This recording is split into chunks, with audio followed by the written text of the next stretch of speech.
Hi, I'm Aseneth Peak Parker, and I wanted to give you a proper introduction to the video you're about to see. Some of you may have known my daughter, Kayla Parker. She defeated breast cancer in 2007 by moving home to heaven.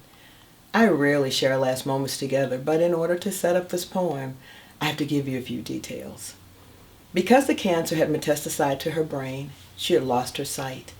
She was at home under hospice care, and the nurse and I were being very quiet so as to not to disturb her. I heard Kayla softly say, "Ma?" I immediately rushed to her side to see if she needed anything. I said, "Kay, I'm right here." But she never said another word. Moments later, Kayla had made her transition. For days, weeks, months, and even years, I continued asking the Lord to tell me what was it Kayla wanted to say to me. She left in 2007, and it wasn't until 8 years later that He woke me with the answer. With so many families suffering today due to the loss of a loved one, I felt it was time to share what God shared with me.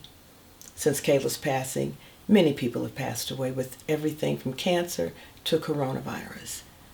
It doesn't matter what the cause. Watching and caring for a loved one eats away at your very heart, a little at a time. The following words brought me solace. I hope they do the same for you. The poem is simply entitled, "If You Could See Me Now." There's no way you could know that as you stood there watching me,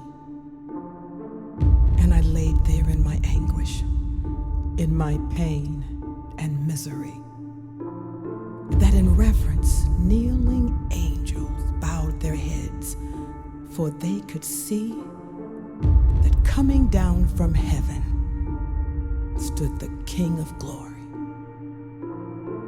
As my own heart grew weaker and your heart began to break, I watched the King of Glory take you into His embrace. But there's something I want you to know. My transition was amazing. Immediately I felt no pain, and immediately I was soaring. Immediately I was being lifted up and into glory. Speeding upwards, I soared past heaven 1 and heaven 2, moving faster than the speed of light with Zion in my view.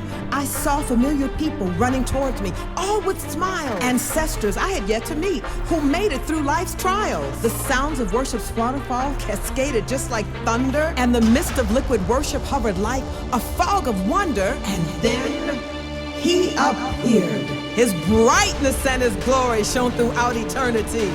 He stood in all His splendor for all posterity, and my eyes could not contain the wondrous images around. So I fell before His presence, but I couldn't make a sound. And yet I heard singing coming from within my being, and I noticed others standing, and I heard their voices ringing. Massive angels made obeisance, others flew above in throng. Great shouts of holy, holy were at least 1 billion strong. If you could see me now, you wouldn't recognize my face, for since I've seen His glory radiate throughout all space, I am free of limitations, free of pain, free of care, breathing air filled with His glory and exaltation. I'll declare that He is the King of Glory, full of love that's pure and true, and words cannot express the kind of love He has for you. And I know the pain you feel, cause it shows upon your brow, but I guarantee you'd smile if you could only see me now.